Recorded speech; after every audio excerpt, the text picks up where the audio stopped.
Good morning, good evening, good afternoon, wherever you are.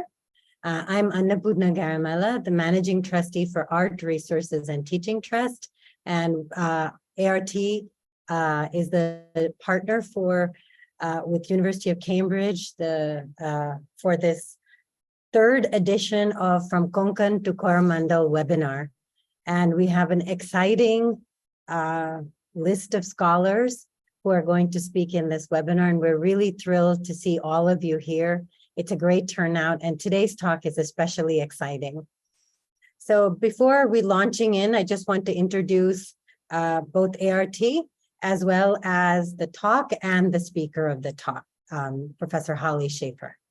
ART Teaching Art Resources and Teaching Trust was begun in 2001 as a library and as a way of creating resources for researchers in the arts. Since then, it has worked steadily to pioneer workshops in art writing, art law, art and social media, and so on. It has collaborated with Art 21 in New York, Foundation of Indian Contemporary Art in Delhi, as well as Koj and Devi Art Foundation, and Mohile Parekh Center in Bombay, as well as the NGMAs in different locations and many universities and colleges. Today, the library has about over 15,000 publications and many more in digital formats, hard publications and many more in digital formats. With these holdings as its core resource, ART's library, now located in Bangalore, has started the Seminar for Independence in 2019, and this year we're very happy again to say we are partnering with Cambridge, University of Cambridge. And I thank Dr. Vivek Gupta, who's a visiting researcher there, for inviting us to do this with the University of Cambridge. Let me introduce you to our speaker, Holly Shaffer. Holly Shaffer is Assistant Professor of the History of Art and Architecture at Brown University, with a specialization in British and South Asian art and their intersections.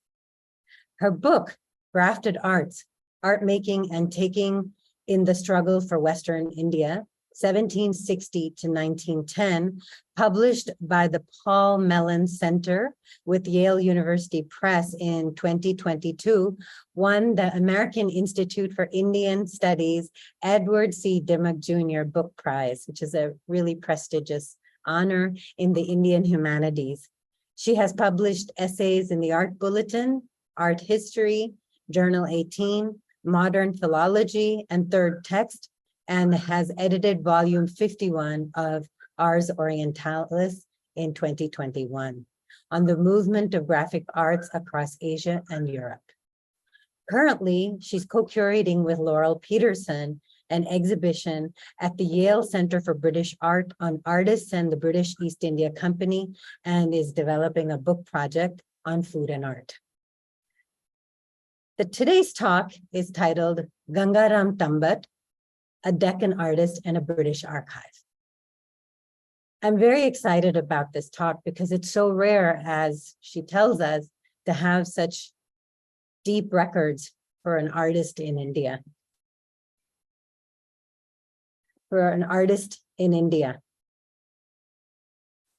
Accessing the histories of artists' lives is rare in South Asian art.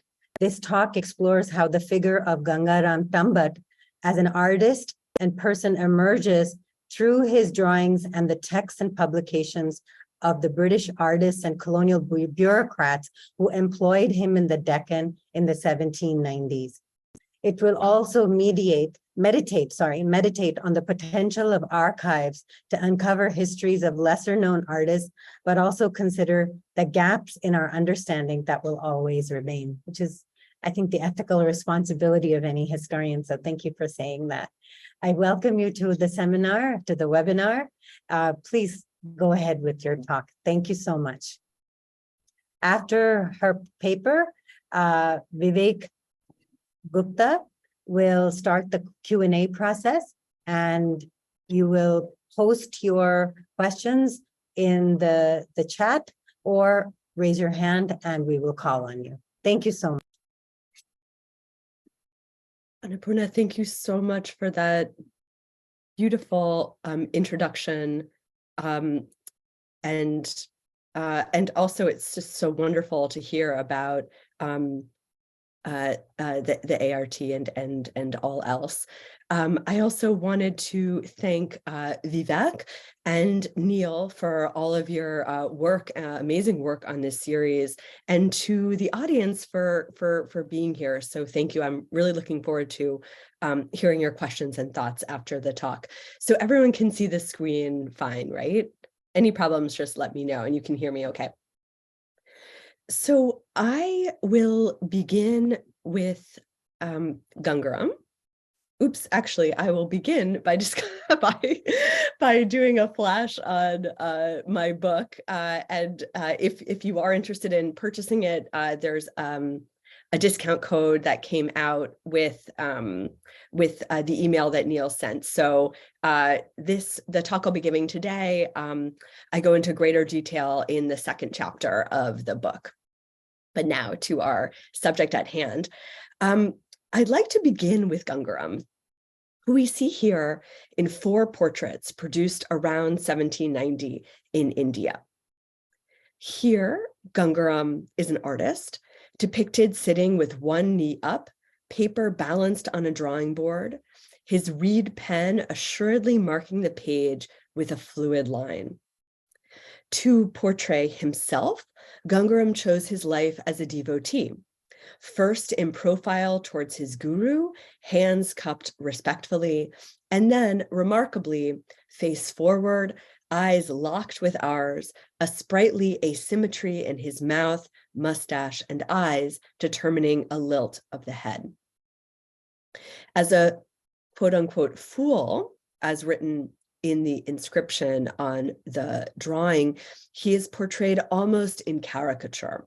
His body is hunched, plump, and smeared with ash. He sits cross-legged with a white cloth garment wrapped around his waist. His face, which is delineated with scruffs of facial hair and wrinkles around the eye, registers as different than the others, but that might be age or the eye of the artist. To his patrons, the company official Charles War Mallet and the British artist James Wales, Gangaram was, and I quote, a very ingenious artist and sculptor who enabled many of their cultural pursuits, such as the study of the life and scenery of Pune, the city where they lived in Western India, a history of the Marathas, and the extraordinary rock-carved temples of the region. As an Indian artist conforming to the aesthetics of British patrons, Gangaram came to be called a company painter in scholarly terminology. He not only worked within a British rubric of perspective and naturalism with a subtle palette, but he also attended to subjects like landscape, architecture, manners and customs, and natural history that were part of, and I quote, the history, science, and art that William Jones noted in the journal Asiatic Researches would advance understanding of the subcontinent and therefore the prowess of the East India Company. But Gangaram also altered how Mallet and Wales deciphered and published aspects of Indian art and culture. And his story provides a rare case study of the critical role that Indian artists played in British artistic production in India, as well as how this ultimately altered the course of British and Indian art. Yet Gangaram drew a surprising number of self-portraits that point to a life outside of his work for the company. The juxtaposition of these portraits reveals a complex, varied life outside of these relationships. They, along with his extant drawings, annotations, and sculptures, offer an opportunity to understand more about 18th century artists in India, especially those trained outside of court contexts or family lineages who remain little known. They also aid in rethinking the term company painter. Gangaram worked in a vernacular sphere of artistic production, as well as for the British residency. He also experimented with copying styles of paintings from other areas of India. By grafting these different approaches to art into his practice, he created his own particular manner of making images. Further, in his work for Mallet and Wales, he encouraged them to approach artistry from different perspectives, so much as they informed his practice. Gangaram's adaptive approach to style, or kalam in Marathi and other Indian languages, redefines the term company painter as one of manner rather than identity. An Indian or a British artist could work according to the rubric of a company mode and also a Mughal or a Pune one.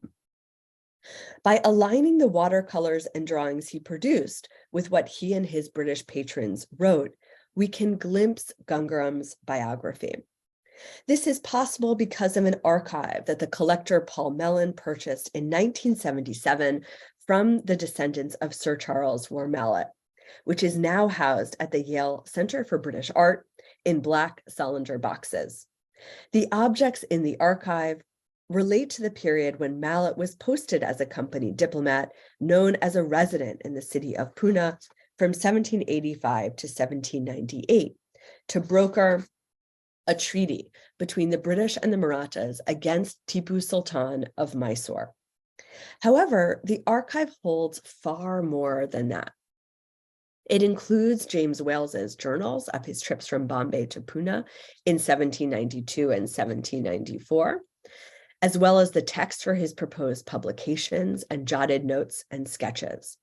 It also contains the slender journal of his draftsman, the company soldier Robert Mabon, whom James Wales freed from his company service for 200 rupees.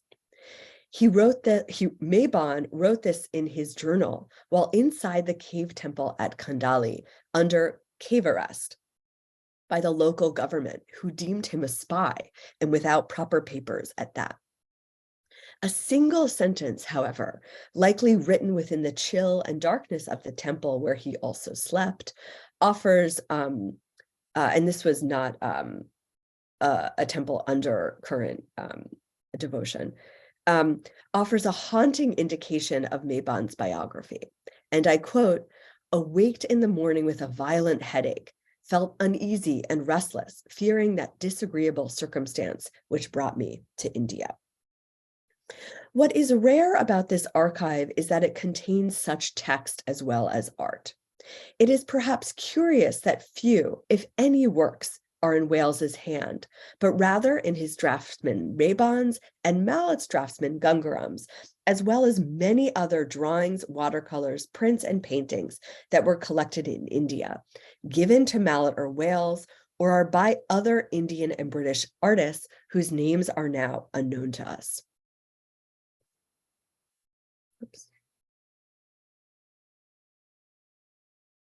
I have been able to bring together such condemning sentences as Mabon's circumstance with his elegant yet damning watercolors of dissipated military life, an Indian soldier's punishment, or company officials getting drunk in the guard room. An archive is the detritus of history, fragmented and incomplete. In this archive, Wales's journals are unfinished and stretches of time are missing. Text trails off because a page has been lost, burnt, torn, or is simply illegible. Many of the drawings have been cut from their original sources and pasted onto new paper backings. Perhaps they were part of an album or destined for one. Others are in different locations. About 10 are in the British Library. A couple are pasted into other company officials' journals, still ensconced in family homes. Gangaram's family tree turned up in Ahmednagar. Yet an archive holds incredible creative potential for writing history, especially histories that must be formed in the gap between text and image. In this talk, I will focus on an artist, Gangaram, and the many watercolors and drawings he made, alongside what Mallet and Wales wrote about him. I will introduce you to a network of patrons, artists, and assistants in which Gangaram participated, and discuss how Gangaram's work influenced Charles Ware Mallet's and James Wales's publications. Then I will situate Gangaram within regional artistic traditions, and finally, I will explore Gangaram's own individual artistic identity. It is not possible to give a full account of Gangaram's life, and this is merely a fragmented attempt, like the archive itself. My purpose is not only to show that Gangaram radically altered how Mallet and Wales deciphered and published aspects of Indian art and culture, but also that such Indian artists like Gangaram had complex lives and artistic personalities outside of these relationships. To begin, drawings in the archive offer a painterly access into the Anglo-Maratha political landscape in Pune, acknowledging how closely the scholarly and artistic endeavors of company officials and artists were interwoven with political, economic, and military pursuits. On behalf of the Maratha Peshwa, Charles Were Mallet requested that James Wales come to Pune to paint portraits, and he arrived with his assistant Robert Mabon in July of 1792.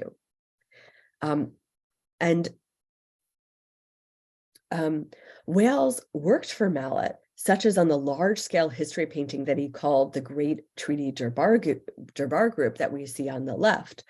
And he also worked for Nana Fadnavis and the Pune court.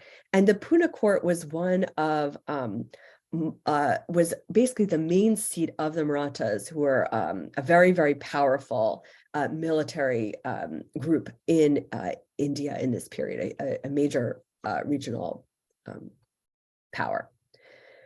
And just to give a hint of how the British artistically adapted to the needs of the Maratha court, which I go into detail in the first chapter of the book, it is clear from Marathi records that Nana Fadnavis instructed Mallet and Wales in the aesthetics of Indian painting. In an undated Marathi record, Mahaji Chintaman, the intelligence officer who Nana assigned to report on Mallet, noted, and I quote, that we should show him good and bad Indian pictures so that he knows what types of pictures are good. For him, the study of pictures is new, and therefore we should instruct him, end quote.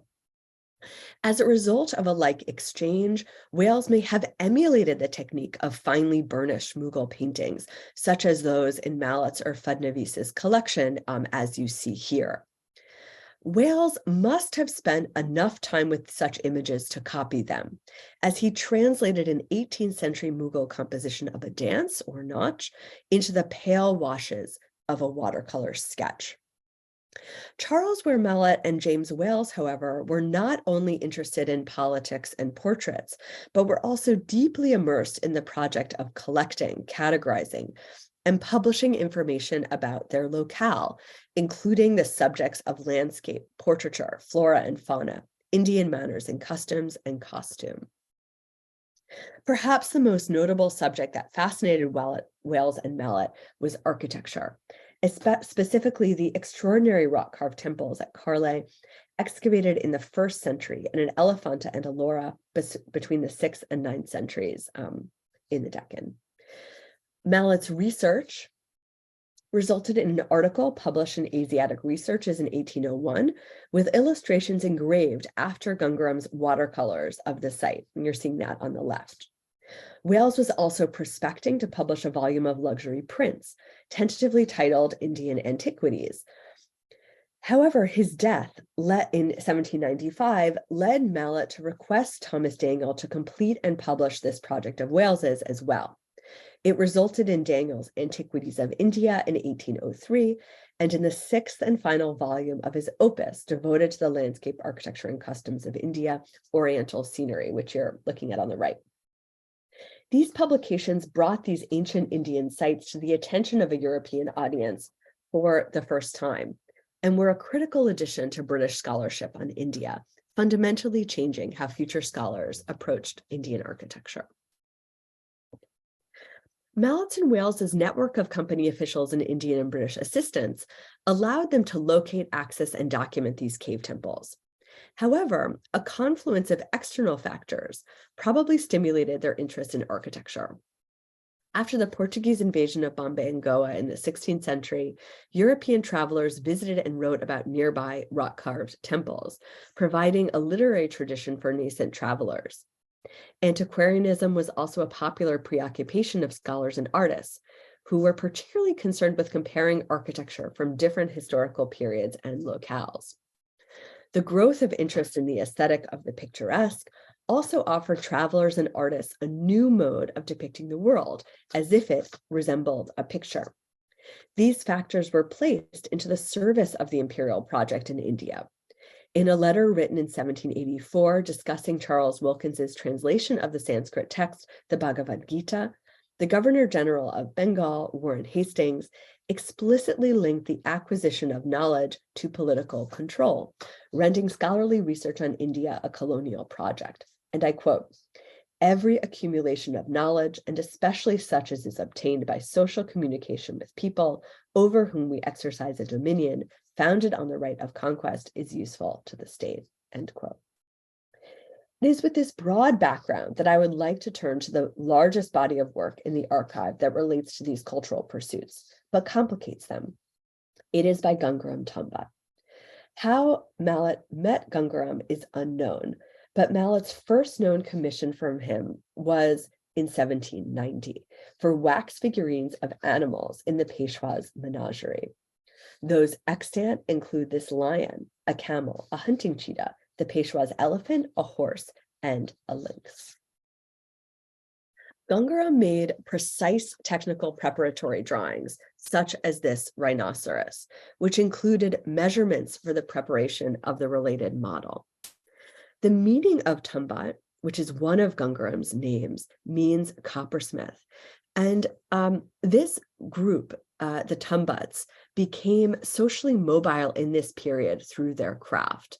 And if you notice in his portraits, Gangaram is portrayed with Brahminical attributes, such as the sacred threads worn across his body.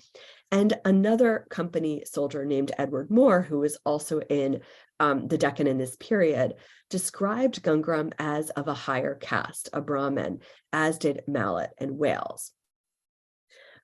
He seems absolutely to have had a foundation in metalworking, as both Tambat and Naugire, his other final name, indicate.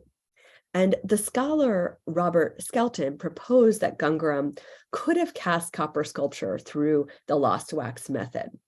Substantiating the claim that Gangaram was trained as a sculptor, Edward Moore, who I just mentioned, in his publication, The Hindu Pantheon, remarked that I recollect once seeing at Pune a well-modeled group by an ingenious artist named Gangaram, representing Krishna plaiting the 3 locks descending from the head of Radha. Although unsigned, a drawing of Krishna riding a horse composed of women remains in Mallet's archive and appears to be in Gangaram's hand. It displays how Gangaram was conversant in a regional idiom of Western Indian painting alongside that of sculpture. Figures are drawn by thick, continuous lines to define the forms and filled with flat planes of color. Crowns are tiered and rimmed with pearls, and women wear their saris pulled up between the legs in the local style. Artists working at the Maratha court seem to have been aware of Gangaram's work for Mallet. A remarkable painting by an artist named Shivram Chittari, who worked for the Marathas, likely depicts Charles War Mallet haloed by a deep green bush. He is surrounded by animals that lived either in his or the Peshwa's menagerie, both established at this time and sculpted by Gangaram. It is as if Shivram Chittari had seen Gangaram's sculptures and flattened them into swaths of parrot and lime green paint, revealing that similar to how Mallet sent Gangaram to draw animals in the Pune court's menagerie, those at the Pune court were equally observing and documenting Mallet's moves and those of his artists. Gangaram thus seems to have trained as a sculptor and probably learned to draw for this practice. However, Wales also trained Gangaram in the techniques of European perspective, architectural drafting, and the use of a camera obscura. In his journal entry on November 5th of 1792, Wales wrote, "This day," actually 1795, apologies. Wales wrote, "This day I sent Gangaram with the camera to take a sketch of the ruin from the hill." Gangaram seems to have actually drawn this activity, inclusive of 4 Indian men, most likely Wales's assistants, and perhaps including himself, using a type of viewing device at the base of a hill. Subsequent close-up versions of other temples in the region appear to be the ones made with the camera's aid. This viewing device is perhaps the vertical camera obscura that Wales had invented the day before he sent Gangaram to sketch the temple. This is a rare visual document of Indian artists engaged in drafting architecture for a British artist. Excerpts from Wales's journal clarify how Wales divided work between himself and his assistants, including Gangaram at Alora. Wales wrote in January of 1795 that, and I quote, "My people consist of W. Mabon, a draftsman, Gangaram, a native sculptor, Jose, a young Goan, or Josie, I should say, a young Goa painter, my servant, a carpenter, 15 bearers," which is quite a large crew. Over a few days, he noted the division of labor between himself, Gangaram, Josie, and Mabon. I quote, "Gangaram to correct the outline at Vishvakurma and draw any small groups of figures. Josie to draw specimens of pillars and brace them off. Myself to finish measurements of Deherwara. Mr. Mabon the Subas. Gangaram to trace the Ravan internal view and the internal view of Rameshvar. Josie to trace on paper as fast as I draw. Gangaram to trace groups of figures the same way, both on glass and paper. To draw my views on drawing paper by candlelight, it will take 2 days' work," end quote. Wales's journal informs us then that the measurement and drawing of temples and sculptures was relegated to different artists on his team.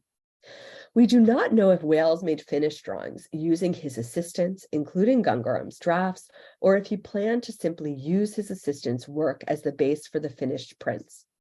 In the introduction to Oriental Scenery, Thomas Daniel implies the former, by alleging that his prints were based on Wales's drawings, few of which are extant. This should not dissuade us, however, from looking carefully at the drawings themselves, alongside Wales's description of his and his assistants' artistic practice. So let us turn to Vishvakarma, since Wales described this temple as being drawn by Gangaram. Vishvakarma is a 7th century Buddhist rock-cut assembly or chaitya hall that contains a reliquary known as a stupa. Charles Mallet understood it to be the house of Vishvakarma, the mythic carpenter who constructed Alora, and describes it as, and I quote, "in beauty inferior to none." In his architectural study, Gangaram paid particular attention to the facade, attempting to show spatial recession through sharp diagonal lines, literally adding them onto the paper via seams. And if you can see this, I hope you can all see these seams. And I'll discuss this more later, but these, I believe, were meant to flip forward as akin to the rock carved temple itself into a type of diorama to show spatially how this temple was constructed. Daniel's aquatint, in comparison, dramatizes space, exaggerating the depth that Gangaram only notes. However, the format is nearly identical. It is conceivable that Wales created a finished drawing, perhaps one of his views by candlelight, based on Gangaram's watercolor. However, it is also possible that Daniel worked directly from the drawing. Wales's collaborative method of production seems close to military surveying or scientific illustration, which, though potentially artful, stresses the factual accuracy of the drawing primarily. Wales seems to have used the same method, however, for his oil paintings. The portrait of the Maratha warrior Mahaji Scindia is a replica of the style and composition of Robert Mabon's drawings of the same figure. Wales simply moved the sword from his side to rest more threateningly in his hand. James Wales wrote, and I quote, that Mr. Mabon delivered to me the sketches which he made at the Durbar yesterday, finished, end quote. A confirmation that Wales sent his assistants to sketch individually and his use of their drafts. It is therefore highly probable that Wales used his assistant studies for the design and composition of his finished products, which differ only slightly in style. It is therefore style and an implied inferior one, rather than content that Daniel alludes to when he describes Gangaram's drawings as, and I quote, differing in many respects, end quote, from Wales's. Charles Mallet elucidates this comment in his article by outlining the flaws in Gangaram's drawings, in particular his, and I quote, errors of delineation and perspective, end quote, points of view, end quote, indicating that Mr. Wales's own views will be from different points. And that's the final end to that quote in his future publication. Gangaram's watercolors are so fascinating, in part because we witness his process of learning European techniques such as perspective, the use of the camera obscura, and using watercolor in light monochrome washes, a process that would have been seamlessly absorbed into the final product, but for the archive.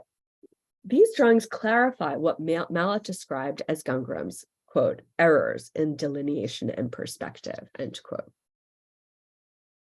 These two views of the rock-cut temple of Kailasha display how Gangaram studies changed over time.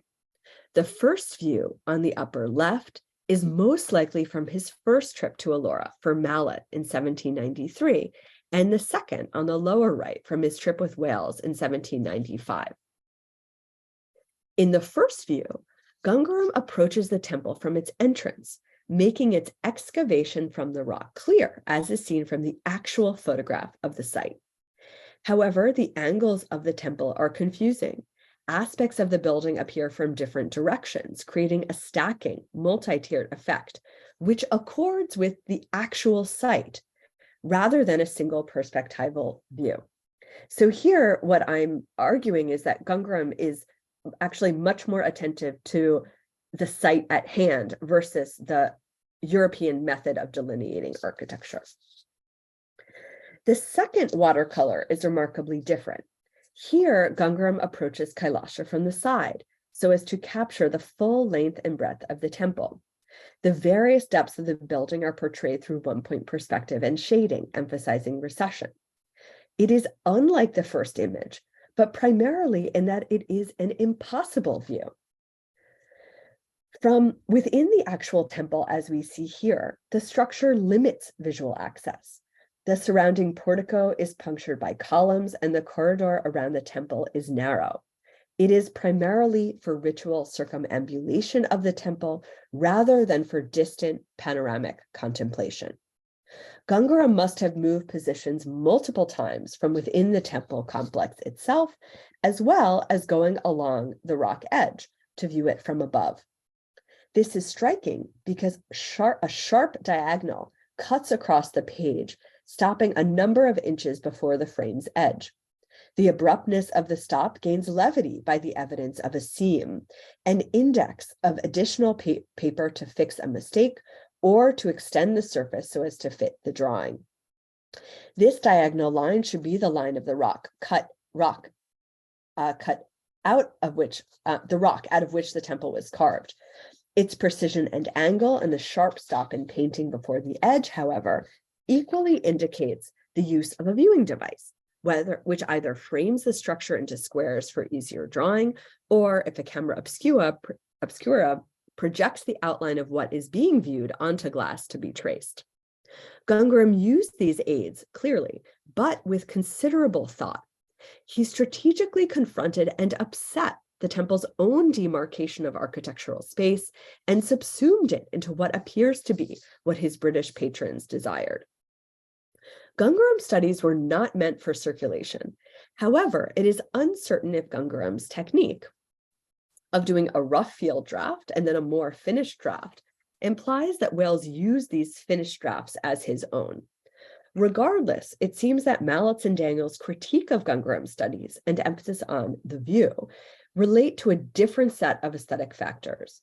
For Wales and other British artists working in India, as for their counterparts in Britain, a view was a highly constructed image rather than an exact replication of a site.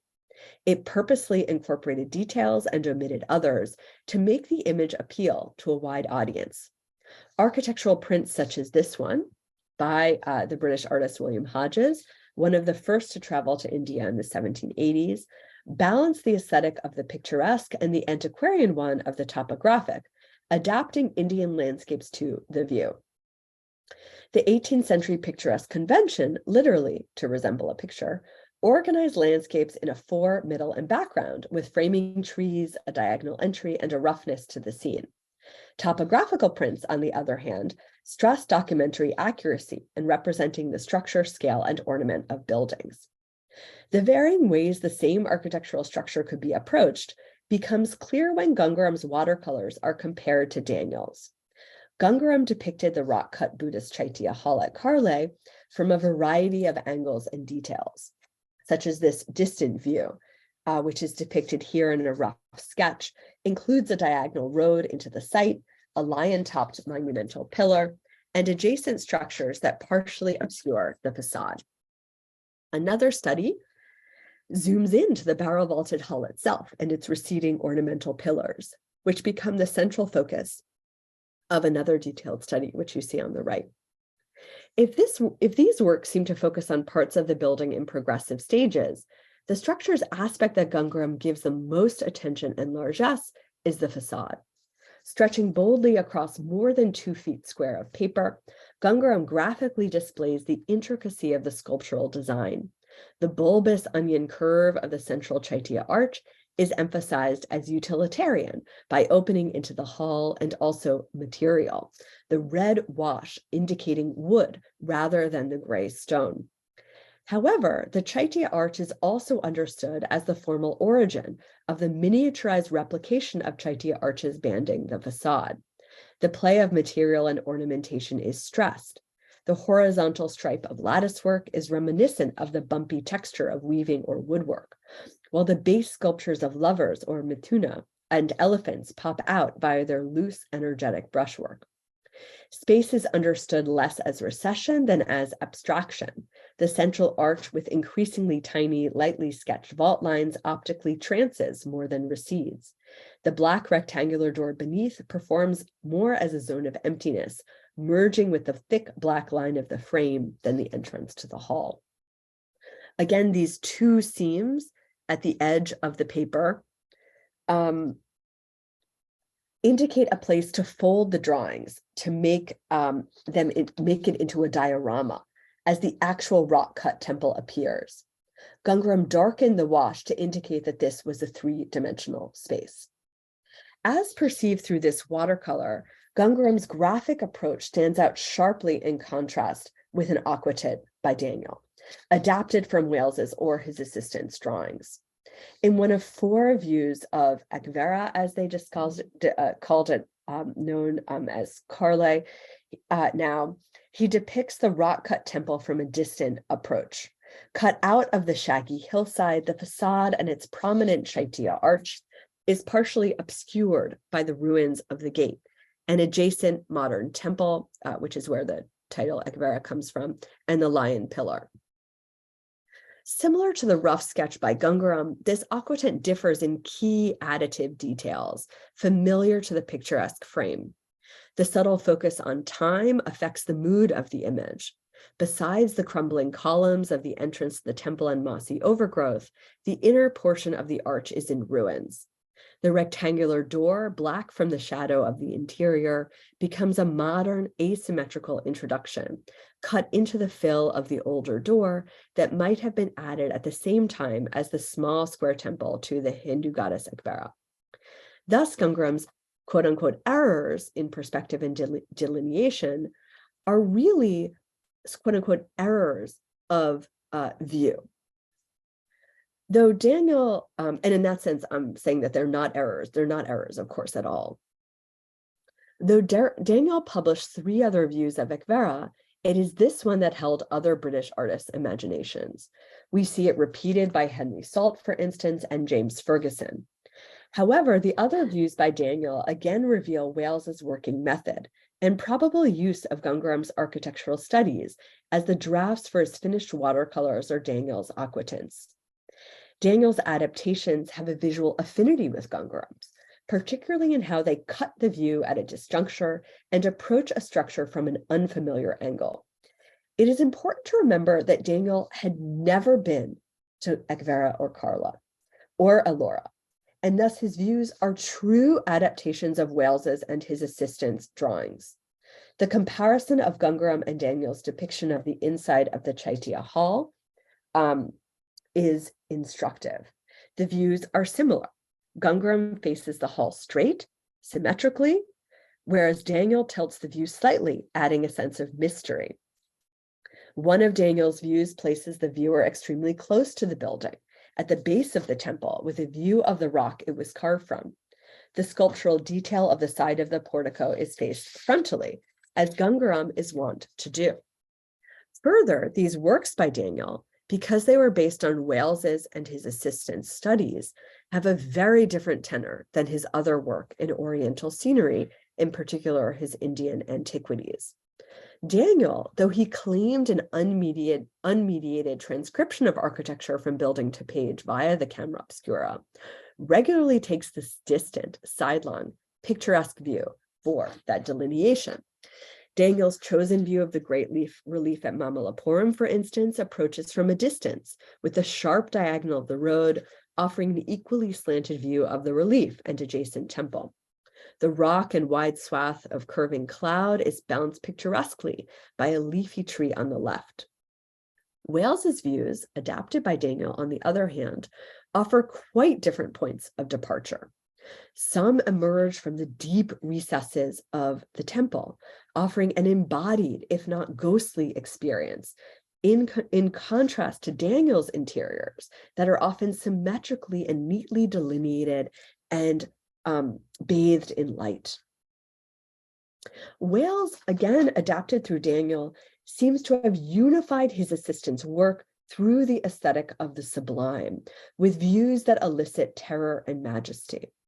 Mallet's descriptions also convey the grandeur and overwhelming impression these monumental structures must have made on their 18th century visitors, as they do today. Oh my gosh. Ah. I don't know how that happened. I'm so sorry. Okay. So let's start. Okay, Wales, again adapted through Daniel, seems to have unified his assistant's work through the aesthetic of the sublime, with views that elicit terror and majesty. Mallet's descriptions also convey the grandeur and overwhelming impression these monumental structures must have made on their 18th century visitors, as they do today. He captures the awe evoked by the Chaitya Hall at Karla, for example, in this passage, and I quote, "The interior temple has the appearance of an elegant chapel with an arched roof. This singular form of cave, wherever I have met with it, has conveyed the same impression of its being a place of congregation and adoration, rather than a residence or habitation, and has given rise to an idea in my mind, from the orbicular ceiling and the name and attitude of its inhabitant, that it may be meant to represent the Almighty, meditating the creation of the world under the arch or canopy of unlimited space," end quote. James Wales and Charles Ware Mallet filter the cave temples through the sublime. However, Gangaram's watercolors and particular perspective seem to have offered a new visual access to rock-cut architecture's articulation, a way to break out of the picturesque frame and to utilize the camera obscura's direction in unconventional, striking ways.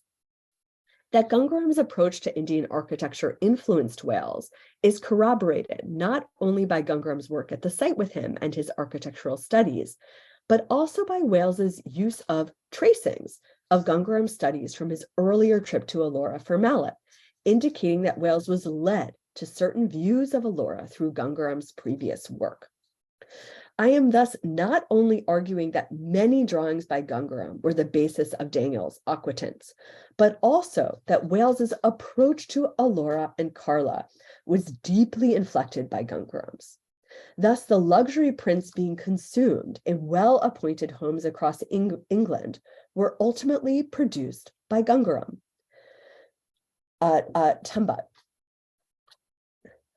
Mildred Archer pioneered the term company or company school painting to draw together the many disparate objects that she cataloged while curator of prints and drawings at the India Office Library from 1954 to 1980.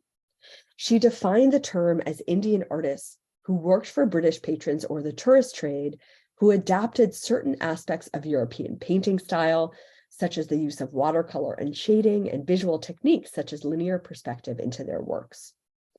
I would like to rethink this definition. British artists in India must also be understood as company artists. They equally adapted Indian techniques, and their work was transformed as a result. Akin to Gangaram's use of a new European rubric of perspective, architectural drafting, shading, and the use of framing devices, Wales took a new rubric: Gangaram's frontal close access, attention to detail, and placement from within rather than from a distant or hovering view. The term company painter has value, but it must be redefined. Such artists that worked for British patrons, as with the other way around, used new rubrics, but they were also firmly rooted in their own artistic traditions and maintained distinct personal styles. Wales adapted a new Indian rubric, for instance, but he added his local tradition, the picturesque and the camera obscura, and his personal style, which drew on the sublime.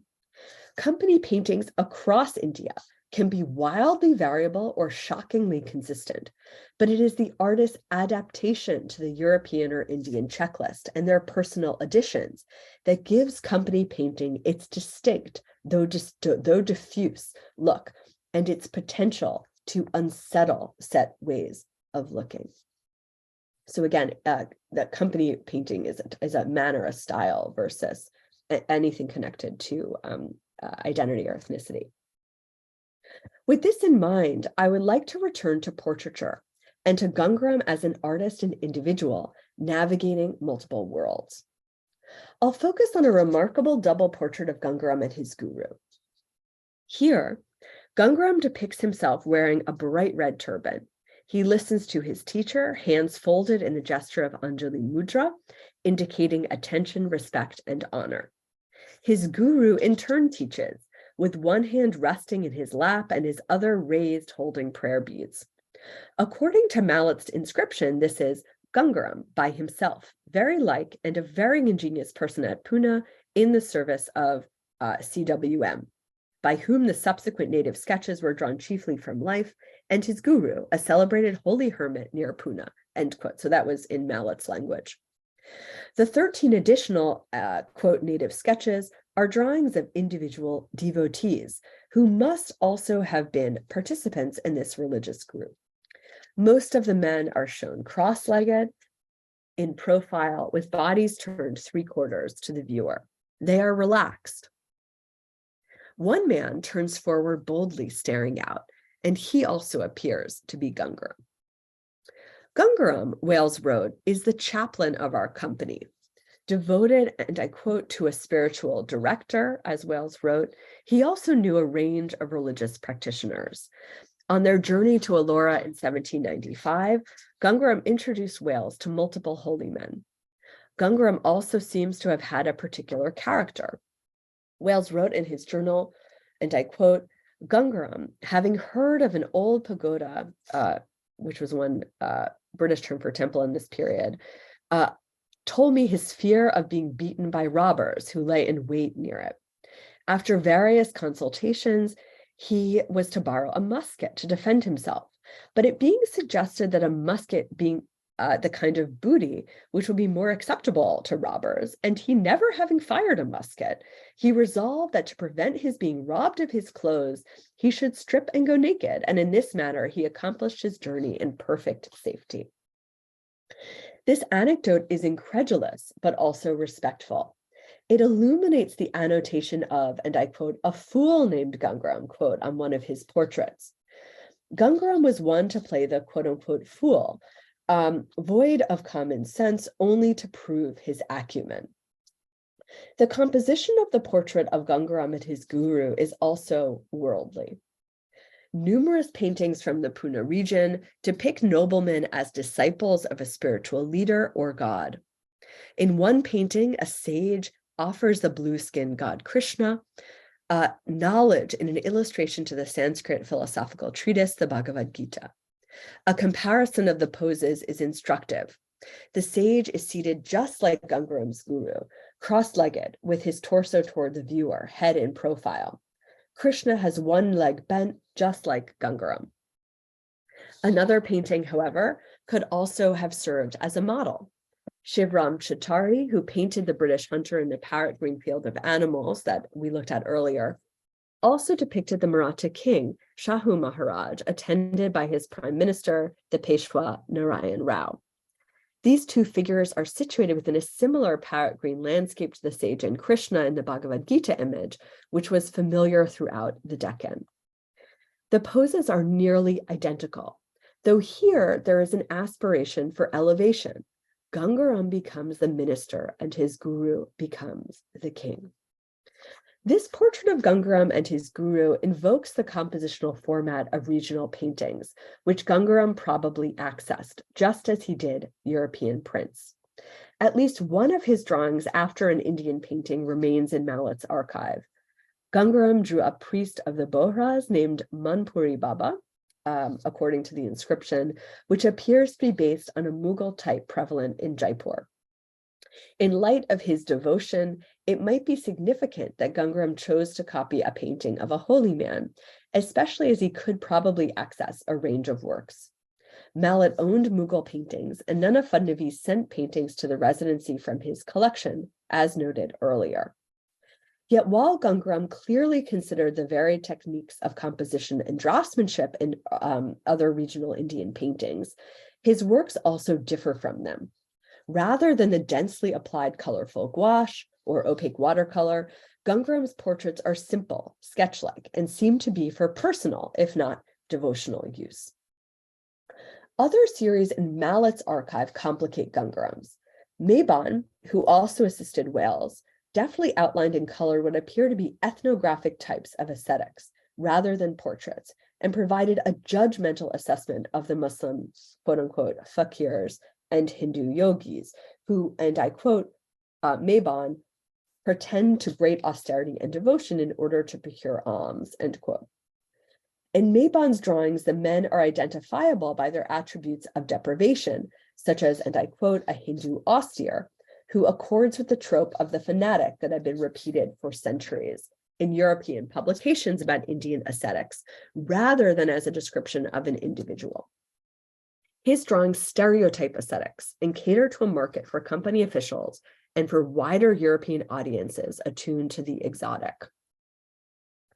Gangaram's series of devotees suddenly may be related to any series of fakirs, yogis, and austeres, those are all in quotes, while also resolving to be a series of known people, a series of portraits. These drawings register a fault line. In an aesthetic analysis, that line marks a gap between different types and methods of depiction.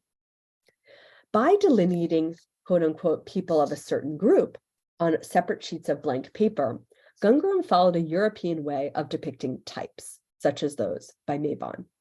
However, here the figures are not portraits, but types meant to delineate and identify separate members of a certain, often feared group in India. And those are descriptions of Mabon's drawings. In comparison to these, Gangaram's drawings register as very divergent. They are of devotees, but they are not defined by attribute. Rather, they appear to indicate individual identities, respectfully drawn, personally, even intimately drawn and known to the artist.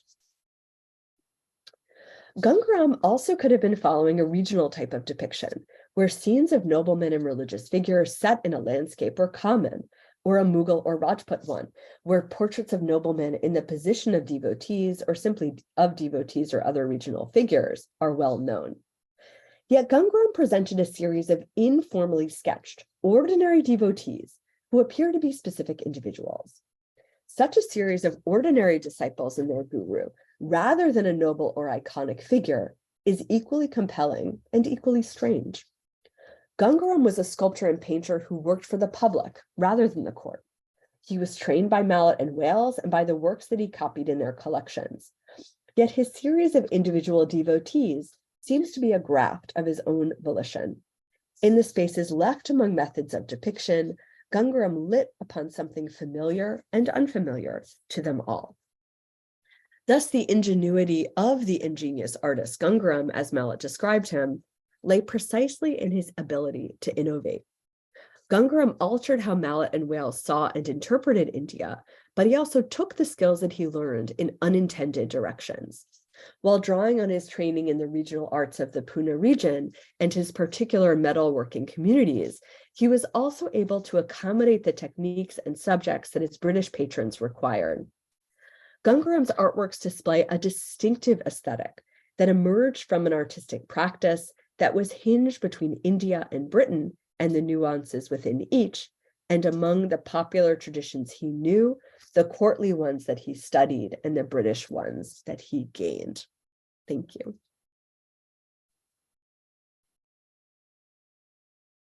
And I'm happy to take questions.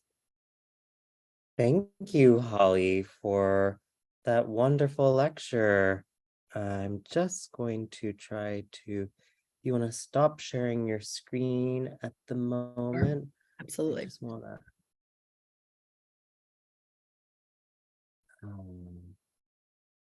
So now we will open the floor for questions. You can either type your questions into the chat box, or you can feel free to unmute yourself and ask them via voice, however you would like.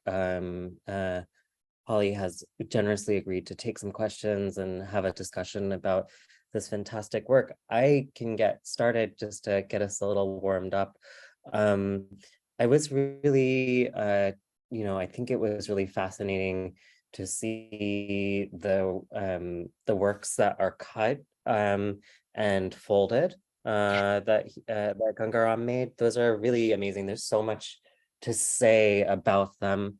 I was actually, I've been working a lot on how manuscripts evoke monuments and between that sort of intermedial space.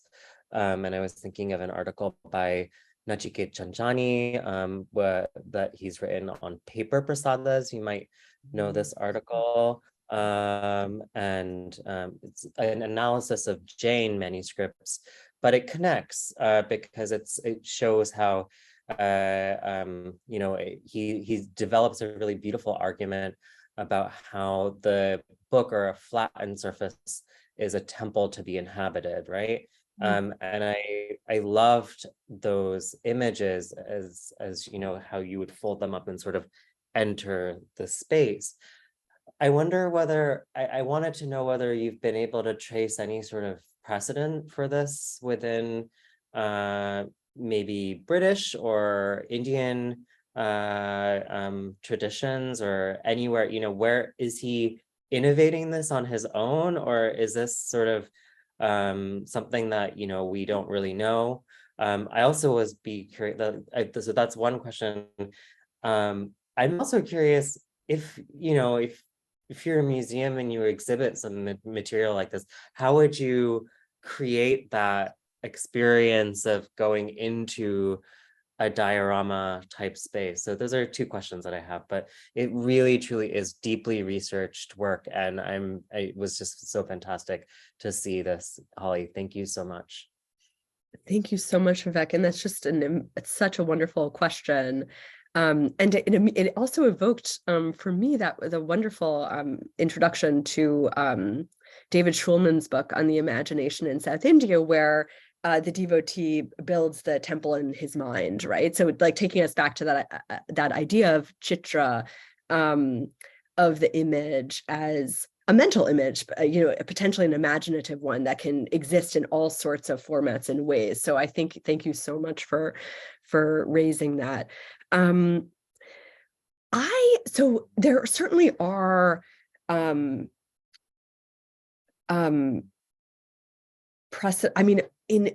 British prints, you can have circumstances where you have like flip book parts, but I haven't seen those in India, and I haven't seen like a ton of them. To be honest, I think this is Gangaram's invention. I think that he had a very spatial sense, which is from the fact that he just moved so seamlessly between sculpting and draftsmanship, and how he seems to have kind of like just created this seam that I've never seen that before.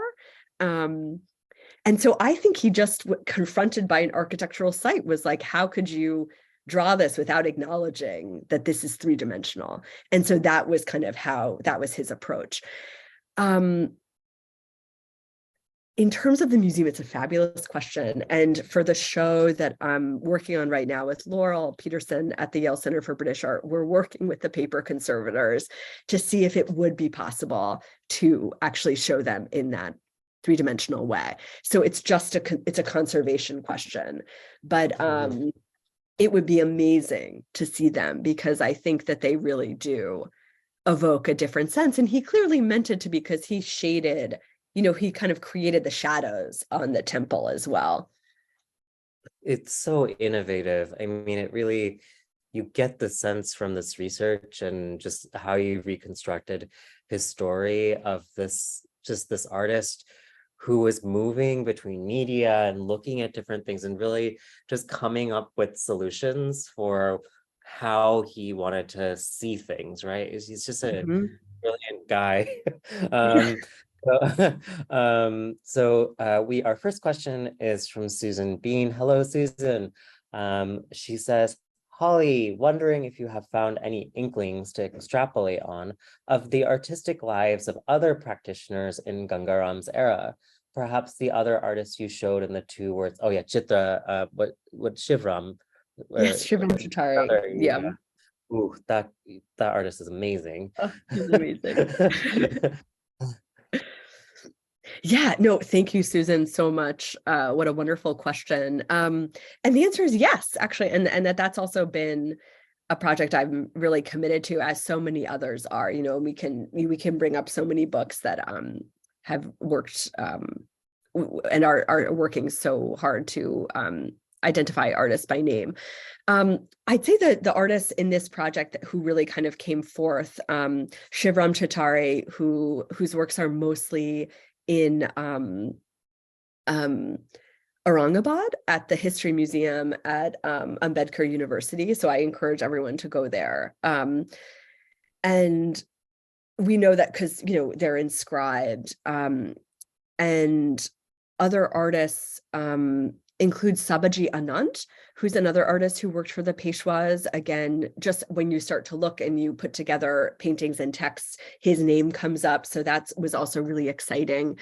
And then Josi, who is sometimes spelled Jose, sometimes Josi, sometimes Josir, sorry, in the archive, is only described as a Goa artist. And so we don't know much about him, but we have certain paintings of his. So there are multiple copies of Wales's drawings that he made in oils. And that seems to have been his main role in the workshop, as well as drawing and sketching. And then also, on the British side, someone like Robert Mabon would have absolutely fallen out of history as well. And he also is totally fascinating because he's Scottish. In fact, James Wells is also Scottish, and he gets so drunk. He's dissipated, right? So he gets so drunk in Scotland, and he's a gambler, and he mistakenly signs up for the East India Company. And he actually writes to James Boswell, who's the biographer of, oh my God, Holly. Oh my God, I can't believe it. The writer of the dictionary. Samuel Johnson. Samuel Johnson. Oh my gosh, Samuel Johnson. And he writes to Boswell and is like, can you get me out of this? And obviously doesn't receive a response because he becomes a soldier in the company army. But he was really a very talented draftsman. And he somehow, probably through this Scottish network, is linked up with Wales. And he's so talented that Wales eventually basically buys someone else to take his place in the army. So that's also a really fascinating story. And he actually provides kind of a much darker view of what's happening in the company army than is usually seen. So yeah, so Yeah. And there must be so many more artists, right?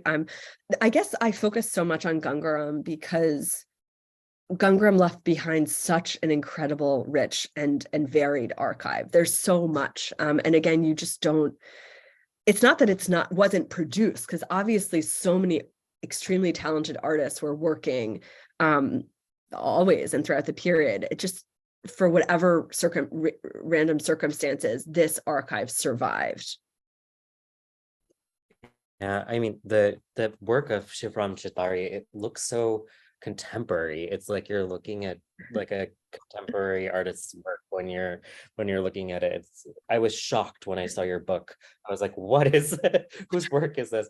But another question from Roger raises, how widely circulated would have been publications such as Antiquities of India?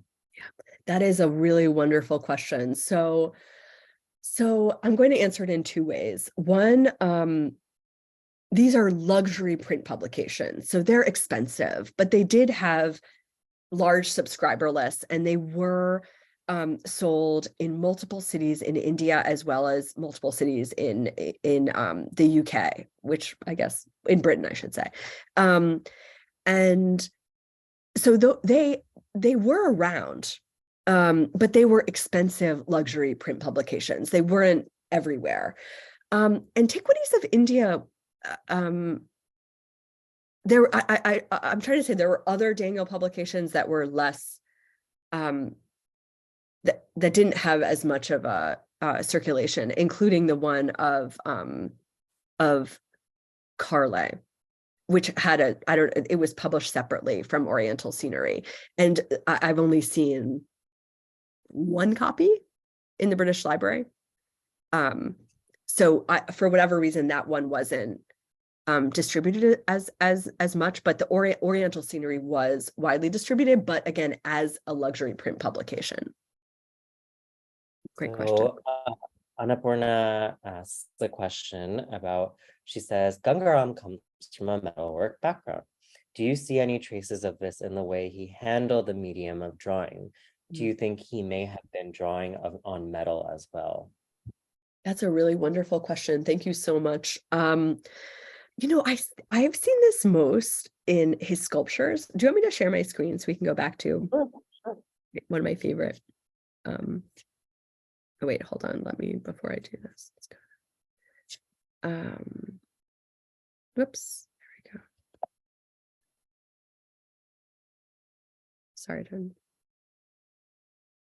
sometimes it's just easier to Talk to an image. Yeah.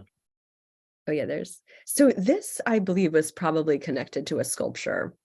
And then when you look at his the few sculptures that remain, and this is the only one I've seen in person, which is at the British Library. The other ones I know were around because they were photographed and sold by a British dealer, but have not resurfaced. And trust me, we've done everything possible to try to find those sculptures. But the reason why I think this is connected to metalworking is that the type of resin he's using seems to be very similar to that used when you're doing like what's called repoussé work on a metal bowl. So you put wax on the back in order to punch it out so that the metal doesn't break. And he seems to use those types of materials that were also used in the metalworking community. And he also has, I don't have it in this slide, but in this this PowerPoint presentation, but he also drew utensils which show, which all were ones that are still used contemporaneously in the coppersmithing community in Pune. But it's an interesting question. So that would be my main answer. This is where I really think you see the metalworking, where that metalworking background might be, and in an image like this, which doesn't actually speak to metalworking, but I think does speak to the potential for drawing to become sculpture. Yeah. It's a great question. Thank you, Annapurna. Yeah, intermediality and transmediality, and sort of labor in the body. It's a very, very nice question. It doesn't seem like we have any more questions, and we are sort of running out of time at the moment. Please join me in thanking Professor Holly Shaffer on this fantastic lecture and sharing her research with us. I encourage all of you to go and find or buy her book, Grafted Arts. It's beautifully written. There was a discount code that circulated in the invitation, so you can access her book there. It's really, really fast. I mean, most of the images in that book are unpublished, so it's very, very, very it's an amazing book. So please go and find it. Our next lecture, our next event is very special because it's actually an archive that is presenting their work, the Aussie Archives based in Kochi. And they're presenting a project, an ongoing project that is still publicly available to anyone who visits Kochi, called Sea a Boiling Vessel, Oceanic Imaginations of Kerala's History, which is based in an old Jewish house in old Kochi, and really speaks to how porous of a region the Deccan was. So thank you all for joining, and hope to see you all on June 9th, and we'll be convening at the same hour.